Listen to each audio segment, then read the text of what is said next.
శంకరం శంకరాచార్యం కేశవం బాదరాయణం సూత్రభాష్యకృతో వందే భగవంతో పునః పునః. శృతిస్మృతిపురాణానాం ఆలయం కరుణాలయం నమామి భగవత్పాదశంకరం లోకశంకరం. సత్యజ్ఞానసుఖస్వరూపమమలం క్షీరాబ్దిమధ్యస్థితం యోగారూఢమతిప్రసన్నవదనం భూషాసహస్రోజ్వలం త్ర్యక్షం చక్రపినాకసాభయకరాన్ బిభ్రాణమర్గచ్ఛవిం ఛత్రీభూతఫణీంద్రమిందుధవళం లక్ష్మీనృసింహం భజే. నారాయణసమారంభాం వ్యాసశంకరమధ్యమాం అస్మదాచార్యపర్యంతాం వందే గురుపరంపరాం. శ్రీగురుభ్యో నమః. శివాయ గురవే నమః. అందరూ కూడా అనండి, శివాయ గురవే నమః. ఇందాక మన దర్శనం శర్మ గారు, వారి పేరు వెంకటరమణ శర్మ గారైన దర్శనం శర్మ గారి, వారు చెప్పినట్టుగా కొన్ని గంటలలో తెల్లవారి 10 గంటల కల్లా పంచాంగాన్ని బట్టి కొద్దిగా హెచ్చుతక్కులు ఉంటాయి. మనకు అమావాస్య వెళ్ళిపోతే కార్తీకం వెళ్ళిపోయినట్టే. ఆచరణ ఎట్లయినా చేయొచ్చు, కానీ శేషం లేనటువంటి ఆచరణ, అది శేషం లోపల చేసేటువంటి ఆచరణ, శేషం దాటినటువంటి ఆచరణ రెండూ కూడా తత్ఫలాలను ఇచ్చేటువంటివి కనుక ఈవేళే మనం అద్భుతంగా అమావాస్య, మాస శివరాత్రి అన్నిటినీ, నిన్న శివరాత్రి అయినా శేషం ఉన్నది ఈవేళ, ఇలా అమావాస్య అయినా రేపటికి శేషం ఉన్నది. కాబట్టి ఆచరణకి ఈవేళ, అనుష్ఠానానికి రేపు. కాబట్టి మనమంతా ఈవేళ ఆచరింపజేసుకుంటున్నాం. అందుకే శివాయ గురవే నమః. ఈ ప్రాంగణాన్ని చూస్తే ఇది హరిహరార్చన అన్నారు. హరిహర. కానీ మాకు మాత్రం కార్తీకంలో వైశాఖంలో ఉంది. అంటే కార్తీకం అంటే బాగా చలి పెట్టేటువంటి కాలం, వైశాఖం అంటే మంటలు మండించేటువంటి కాలం. కానీ తెలియని మంట హృదయంలో మండిస్తున్న సంగీతార్చనతో కూడుకున్న కాలం కార్తీకంలో వైశాఖం. ఇంకొక మాట చెప్పుకోవాలంటే ఈవేళ విశాఖ నక్షత్రం. అంటే విశాఖ నక్షత్రానికి ఉన్నటువంటి ప్రత్యేకమైన ఫలాన్ని మనం తీసుకుంటే కృత్తిక, విశాఖ ఈ రెండు కూడా ఖగోమండలానికి నేత్రములు, ఇంద్రియములుగా చెప్పబడుతున్నది. ఎందుకంటే నక్షత్రం దేవమింద్రియం అని అక్కడ మనము అదే కృత్తికా నక్షత్రానికి చెప్తున్నాం. ఇక్కడ మనోనేత్రంగా విశాఖ. దూరం అస్మచ్చత్ర భోజంతు భీతా తదింద్రాగ్నిం కృణుతాం తద్విశాఖే. కాబట్టి ఇంద్రియాలు ప్రధానమైనటువంటి కృత్తిక ఒక నేత్రము, విశాఖ ఒక నేత్రము. కాబట్టి ఈవేళ కృత్తికలో విశాఖ. కార్తీక మాసంలో చల్లగా ఉండవలసినటువంటి కాలంలో నమశివాయ నమశివాయ అనంగానే మనకు ఆ హరిహరులు ఇద్దరూ కూడా కలిసి వచ్చినట్టుగా ఒక చలి వేడి కలిసినటువంటి హరిహరార్చన. అద్వైతం. వెంటనే చలి వస్తే వెంటనే వేడి వస్తున్నది, వేడి రాగానే తట్టుకోలేమన్నప్పుడు చలి వస్తున్నది. దీన్ని అద్వైతం అన్నాం. పైగా రెండవది ఈవేళ వారం బుధవారం, విష్ణువారం. తిథి ఏమో చతుర్దశి ఆచరణ, శివవారం. మళ్ళీ ఇక్కడ వార తిథుల్లో కూడా హరిహరుల సమన్వయం కలుస్తున్నది. అమావాస్య అయినా కూడా తీసుకోండి, అది శంకరుడిదే, సందేహం లేదు. ఇలాగ మనం తీసుకున్నాం అనుకోండి, అనేకమైనటువంటి దివ్యానుభూతులను పంచుతున్నటువంటి పర్వదినం ఈవేళ. నాదంతో, నాదము అనగానే నా అంటే నారాయణుడు, ద అంటే శివుడు. అంటే మన శరీరంలో ఉండేటువంటి రకములు ఎన్ని రకాలైన తాపత్రయములు ఉన్నాయో అన్నిటినీ కూడా శమింపచేస్తూ మనల్ని తరింపచేసేటువంటి దకారార్థక దక్షిణామూర్తి వాచకం దకారం, నారాయణార్థక వాచకం నకారం. నారాయణము దక్షిణామూర్తి ఇద్దరూ కలిస్తే వచ్చింది నాదం. ఎందుకంటే వాళ్ళిద్దరూ నాదబిందు కళాతీతులైనటువంటి వారు. నాదానికి అర్థావగాహన అక్కర్లే. శిశుర్వేత్తి పశుర్వేత్తి వేత్తి గానరసం ఫణిహి అన్నారు. కాబట్టి ఇంత చిన్నపిల్లవాడు, వాడికి అక్షరం రాకపోయినా వాడు ఎగురుతూ ఉంటాడు. ఎవరైనా సరే చేతులనైనా అంటే నాదానికి శరీరంలో ఆత్మస్పందన చేయించగలిగినటువంటి ఆత్మయే నాదం. స్పందన చేయగలిగినటువంటి కాదు. సైన్స్ కూడా మనకు ఒక థియరీని, మనం ఆత్మ అంటే ఏమిటి అనేటువంటి విషయాన్ని బాగా చూస్తే సైన్స్ కూడా చెప్తున్నటువంటిది, సెల్స్ అత్యంతంగా అణువుగా ఉన్నటువంటి మైన్యూట్ పార్టికల్స్ అయితే ఆ సెల్స్ లోపలికి మనం వెళ్ళాము అంటే ఏదో ఒక వైబ్రేషను దాని తత్వానికి అనుగుణంగా వైబ్రేట్ కావటం వలన ఆ రూపము, రంగు, దాని యొక్క చేష్టలు, ఆకారము, రుచి, జీవన ప్రమాణములన్నీ కూడా ఒక చిన్నపాటి స్పందన చేత నిర్ణయింపబడుతున్నాయి. దాన్నే శివాకారం అంటాము, నాదాకారం అంటాం. అందుకే మనిషి ధరించటానికి కావలసింది నామము, నాదము. అందుకే నాదము తెలియదు, నామము చేయండి. నామము తెలిసింది, నాదముగా మార్చండి. ఈ రెండు ఏ ముఖానైతే తాండవిస్తూ ఉంటాయో అక్కడ అద్వైతము అభివర్షిస్తూ, అద్వైతామృత వర్షిణి అన్నట్టుగా ఆ అద్వైతము మనకు వర్షిస్తూ ఉంటుంది. అందుకే మనకు ప్రతి పండగలలో, ప్రతి చోట కూడా మనం పూజకు వెళ్ళినప్పటికీ కూడా మన పేరుతో వేరే వారు పూజ చేస్తున్నా మన చేత పలికించేటువంటి సాధనము నాద సాధనం. అది మనకు నామ వైభవం. ఈవేళ కూడా వాళ్ళు ముందంతా పలికినటువంటి పల్లవీశ్వరాలు ఏమున్నప్పటికీ కూడా చిట్ట చివరిగా నమశివాయ, శివాన్వితాయైచ శివాన్వితాయ నమశివాయైచ నమశివాయ. చూడండి, అమ్మవారేమో శివుడిలో కలిసిపోయింది. ఇప్పుడు అమ్మవారికి పేరు లేదు. నది సముద్రంలో కలిసిపోయిన తర్వాత ఆ సముద్రంలో నది ఎక్కడ ఉంది వెతకటం అనేటువంటిది సాధ్యపడదు. పోనీ అమ్మవారు కలిసిపోయింది, ఎవరిలో కలిసిపోయింది అంటే శివుడిలో కలిసిపోయింది. శివుడికి ఏమన్నా స్త్రీత్వం వచ్చిందా? రాలేదు. అమ్మవారికి ఏమైనా స్త్రీత్వం పోయిందా? పోలేదు. చూడండి ఎంత అద్భుతమైనటువంటి శివాన్వితాయై అంటే శివుణ్ణి అనుసరిస్తున్నట్టు ఆయనలో కలిసిపోయినటువంటి ప్రకృతి శివాయై. అందుకే నమఃప్రకృత్యై భద్రాయై నియతా ప్రణతాస్మతాం. కాబట్టి ఎప్పుడు కూడా ప్రకృతి భద్రములది. ఎక్కడ పోయినా మనం చెప్తూ ఉంటాం, ప్రకృతి భద్రంగా ఉండాలి అంటే మనిషి ధర్మంగా ఉండాలి. ధర్మాన్ని మనం తప్పితే, ఎందుకంటే మన యొక్క ధర్మ ఆచరణ బుద్ధి కర్మకు సూచనమైతే కర్మ యొక్క ఫలితమే ప్రకృతిగా మారుతున్నది, అందులో ఎట్టి సందేహము లేదు. ఆ ప్రకృతి ఎవరు? సాక్షాత్తు శివ, అమ్మవారే. శివ నమశివాయై చ నమశివాయ. ఈ అమ్మవారు ప్రకృతిగా మారిన తర్వాత వెళ్ళి అయ్యవారితో మొరపెట్టుకుంటుంది, తండ్రి అయ్యా, ఈ జనాలందరూ కూడా పాపిష్టమైనటువంటి ఆలోచనల్లో కర్మభ్రంశులై ధర్మభ్రష్టులై ఇష్టం వచ్చినటువంటి స్వేచ్ఛాకర్మలను ఆచరిస్తూ నా ప్రకృతిని అధర్మ ప్రకృతిగా మార్చేస్తున్నారు అన్నప్పుడు ఆయన ఎలా ఉంటాడు? ఇందాక చెప్పారు, అమ్మవారు ఎలా ఉంటుంది అంటే కనకాంబరాలంకృత కందరారే కపాలమాలాలంకృత కంధరాయ. వెంటనే కనకాంబరాలతో అంటే స్వర్ణ పుష్పాదులతో అలంకరించుకున్నటువంటి కంఠం కాస్త ప్రళయకాలంగా ఆయనకు వెళ్ళి చెప్పగానే ప్రకృతి అయి భద్రాయి అన్నారు కదా.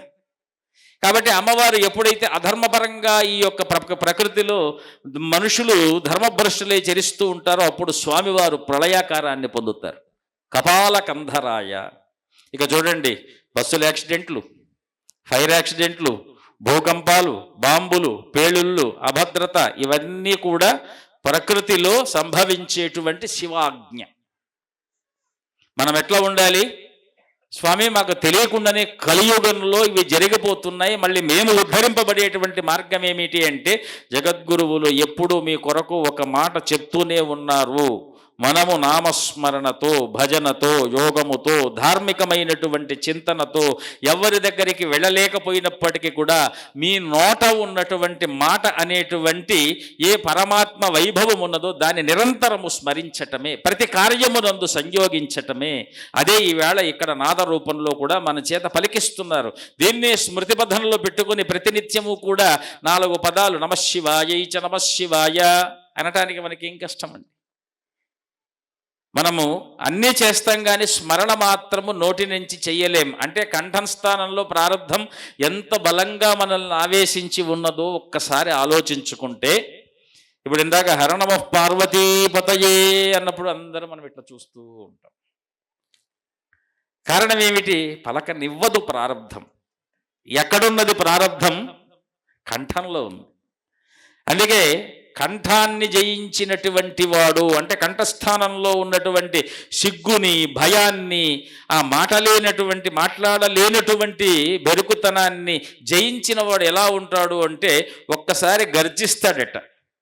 ఆ గర్జన ఎట్లా ఉంటుంది? గర్జంతం గర్జయంతం నిజబుటబటలం స్ఫోటయంతం మహంతం. ఆ నరసింహస్వామి వారి యొక్క గర్జన ఎలా ఉంటుందో, భైరవుడి యొక్క రావము ఎలా ఉంటుందో, భైరవం అంటే భీకరమైనటువంటి శబ్దము భైరవం. అది ఎలా ఉంటుంది అంటే ఎదుటివాడికి భయం పెట్టదు, ధైర్యాన్ని ఇస్తుంది. దాన్నే నమశివాయై చ నమశివాయ. కాబట్టి ఇంత అద్భుతమైనటువంటి రసామృతాన్ని మనకు అందించినటువంటి ఆచార్యులు, ఋషులు పండగల రూపంలో ఒక వైదికంలో కొన్ని వందల సంవత్సరాలు పట్లూరు సోమయాజులు గారు లాంటి ఎంతోమంది యాజ్ఞికులైనటువంటి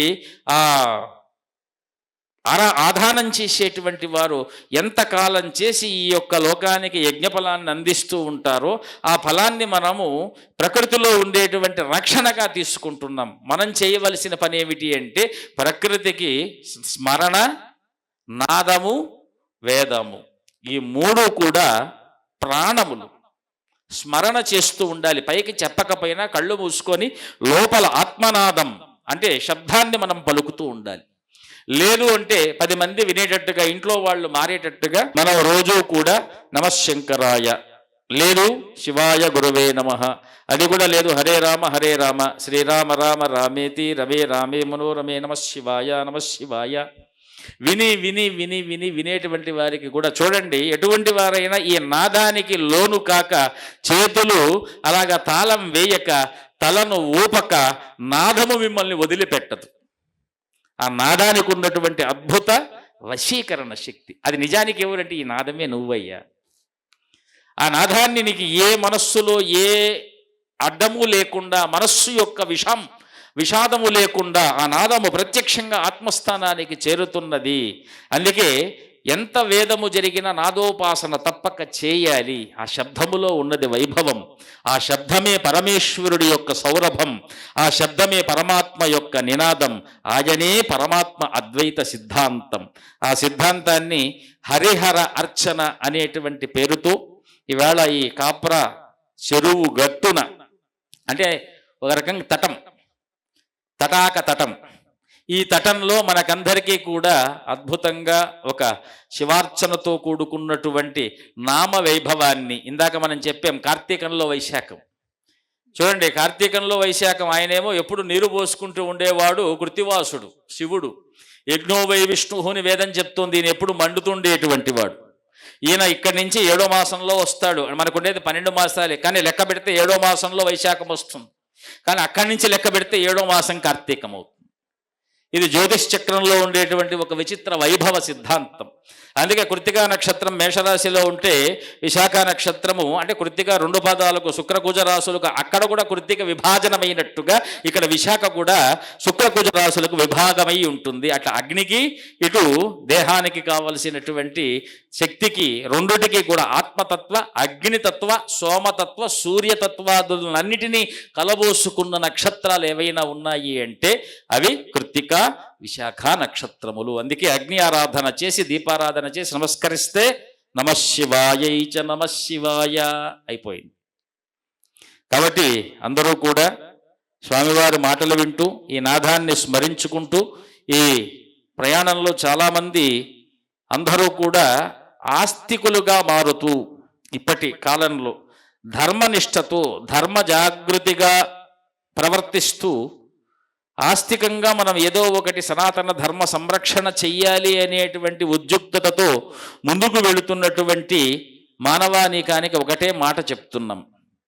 కంటికి కనిపించేటువంటి దాన్ని విశ్వసించకుండా, లోపల బలాన్ని ఇచ్చేటువంటి దాన్ని ఆరాధిస్తూ, జగద్గురువుల యొక్క మార్గాన్ని అనుసరిస్తూ మనం ఏం చెయ్యాలి? ఇంట నిత్య ఆచరణ చెయ్యాలి, ఇంట నిత్య ధర్మాచరణ కావాలి. అందుకే మనం ఏమన్నాం, మీ ఇంటి ప్రకృతి ఇంట్లోనే ఉంటుంది, బయట వస్తే బయట ప్రకృతి, సంఘంలోకి వెళితే సంఘ ప్రకృతి, ఇంకేదైనా మనం చేసేటువంటి కర్మల్ని బట్టి ఈ యొక్క జగత్ ప్రకృతి అంతా కూడా ధర్మ ప్రతిష్ఠ ఆధారపడి ఉంటుంది. కనుక మనమందరము కూడా సనాతన ధర్మ సంప్రదాయాల్లో ఇంట్లో లేనిది బయట రాదు, బయట లేనిది కర్మలో ఉండదు, కర్మలో లేనిది లోకంలో ఉండదు.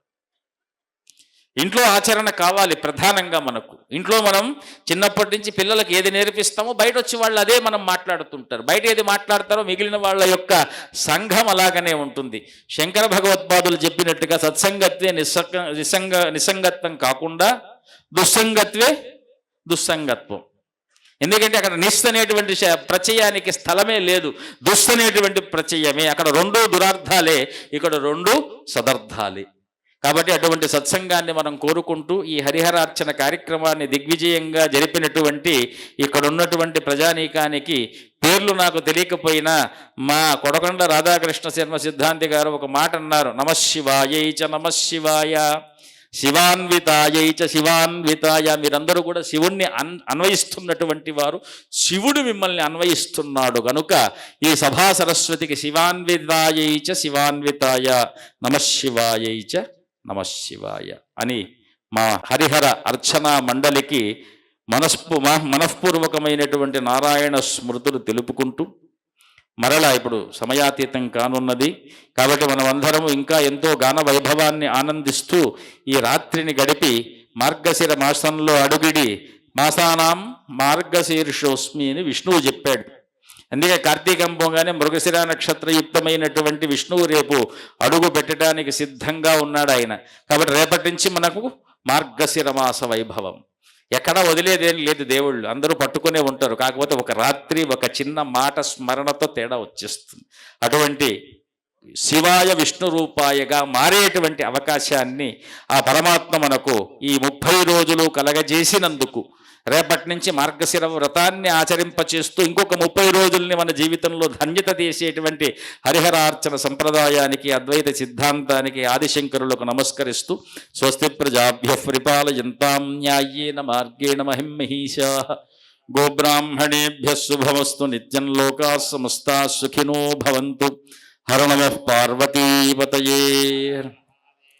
ఇందాక చెప్పింది మేము చెప్పింది అదే. ఎందుకంటే ఎప్పుడైతే ప్రజలు గొంతు వీడి నాదం చేస్తారో సనాతన సంప్రదాయము మనకు పట్టులేకొస్తుంది, లేదంటే పట్టు చీరలకే పరిమితం అవుతుంది.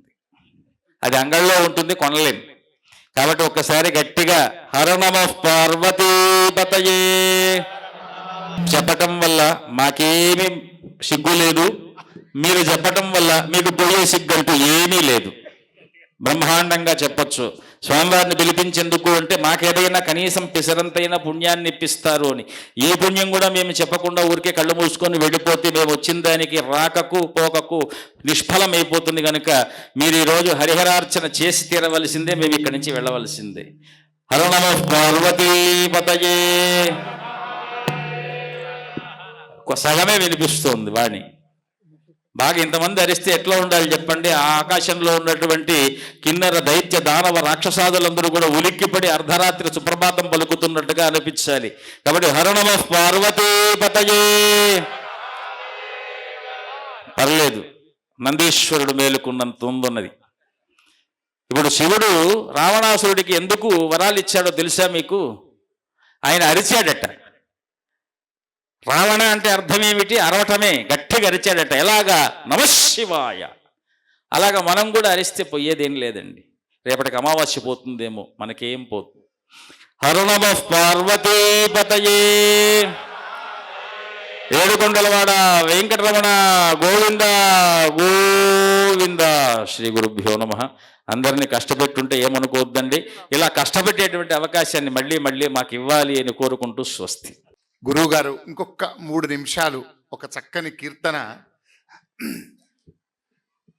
గరుడగమన తవ చరణ కమలమునని శృంగేరి జగద్గురువులు భారతీ తీర్థస్వామి వారు రాసిన ఆ గీతం ప్రపంచమంతా ఉర్రు తొలగిస్తుంటే, తెలంగాణ ప్రాంతంలో శ్రీ పాండురంగాశ్రమ నిర్వాహకులుగా మహాత్మా అప్పాల విశ్వనాథ శాస్త్రి గారు రచించినటువంటి మంగళం గిరిజాంబిక అనే ఒక అద్భుత గీతం కూడా అలాంటి స్థాయిదే.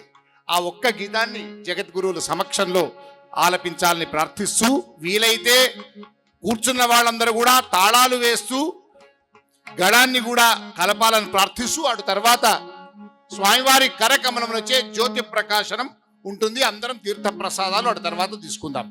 మంగళం గిరిజాంబిక మహాత్మా అప్పాల విశ్వనాథ శర్మ గారి శ్రీ పాండురంగాశ్రమం వారి యొక్క రచన, అద్భుత గీతం.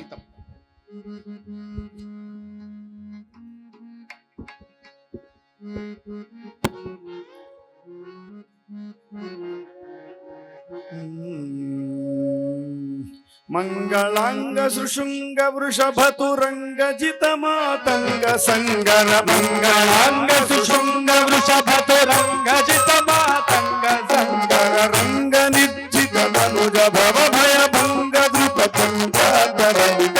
మంగళం గిరిజాంబికా సంగా కరుణాంతరంగ మదన మదహర సాంబ శివలింగ. మంగళం గిరిజాంబికా సంగా కరుణాంతరంగ మదన మదహర సాంబ శివలింగ. మంగళాంగ సృశృంగ వృషభతురంగ జితమాతంగ సంగర. మంగళాంగ సృశృంగ వృషభతురంగ జితమాతంగ సంగర. మంగళాంగ సృశృంగ వృషభతురంగ జితమాతంగ సంగర. మంగళాంగ సృశృంగ వృషభతురంగ జితమాతంగ సంగర. రంగ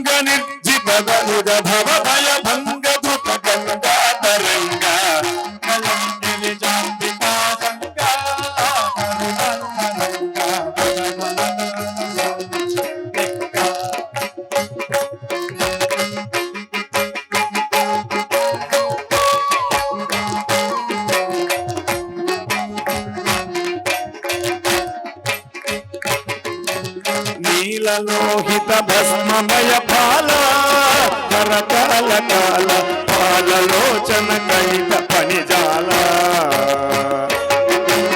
నీలలోహిత భస్మమయ పాల హరకాల కాల పాలలోచన కలిత పనిజాల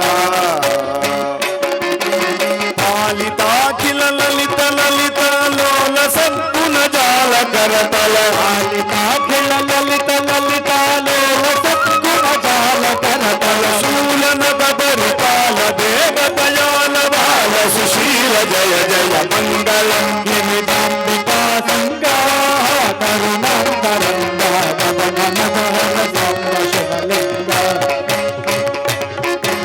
చండికా ప్రియ చండ భుజదండ రాకేందు మండల మండిత ప్రకిరీట భుతరుండ చండికా ప్రియ చండ భుజదండ రాకేందు మండల మండిత ప్రకిరీట భుతరుండ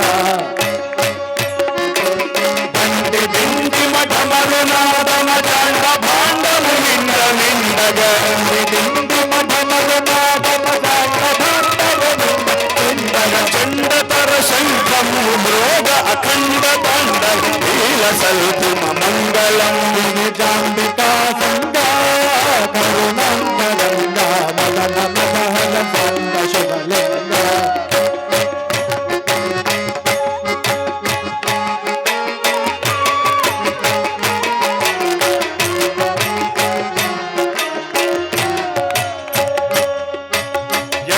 రక్షిత కక్షిత పక్ష పక్షాధర చర రూక్ష దుష్ట విపక్ష మితలాక్ష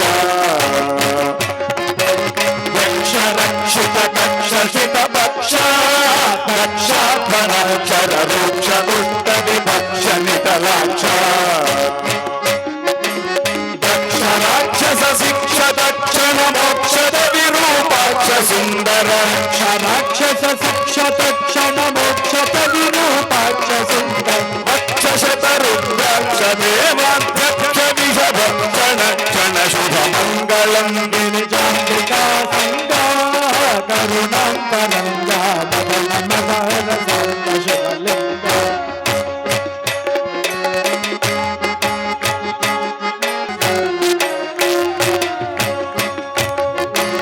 మల్లికార్జున శర్వ సర్వేశ కైలాసవాస మహిత వైభవ పాప చయనాశ మల్లికార్జున శర్వ సర్వేశ కైలాసవాస మహిత వైభవ పాప చయనాశ ఎల్లవేళల జల్లమున విలసిల్లి భక్తుల పూజలు ఎల్లవేళల జల్లమున విలసిల్లి భక్తుల ప్రేమ పూజలు ఎల్లవేళల జల్లమున విలసిల్లి భక్తుల ప్రేమ పూజలు ఎల్లవేళల జల్లమున విలసిల్లి భక్తుల ప్రేమ పూజలు చల్లగా గురుమయ్య మదిరంజుల్లగా విశ్వేశ్వరుడ శుభ మంగళం గిరిజాంబికా సంగా కరుణాంతరంగా మదన మదహర సర్వ శుభలింగ మంగళాంగ సృశృంగ వృషభతురంగ జితమాతంగ సంగర మంగళాంగ సృశృంగ వృషభతురంగ జితమాతంగ సంగర మంగళాంగ సృశృంగ వృషభతురంగ జితమాతంగ సంగర మంగళాంగ సృశృంగ వృషభతురంగ జితమాతంగ సంగర మంగళాంగ సృశృంగ వృషభతురంగ జితమాతంగ సంగర మంగళాంగ సృశృంగ వృషభతురంగ జితమాతంగ సంగర రంగ నిర్జిత దంగ భవ భయ భంగ దుఃఖ గంగాతరంగ మంగళం గిరిజాంబికా సంగా కరుణాంతరంగా మదన మదహర సర్వ శుభలింగ మదన మదహర సాంబ శివలింగ మదన మదహర సాంబ శివలింగ మదన మదహర సాంబ శివలింగ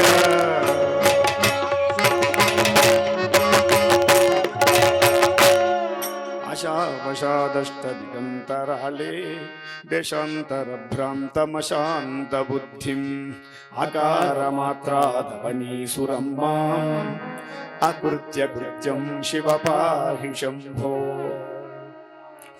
మాంసాస్థిమజ్జామలమూత్రపాత్ర గాత్రాభిమానోజ్జితకృత్యజాలం మద్భావనం మన్మథపీడితాంగం మాయామయం మాం శివ పాహి శంభో. సంసారమాయా జలధిప్రవాహ సమ్మగ్నముద్ఘ్రాంతమశాంతబుద్ధిం తత్పాదసేవాముఖం సకామం సుదుర్జనం మాం శివ పాహి శంభో.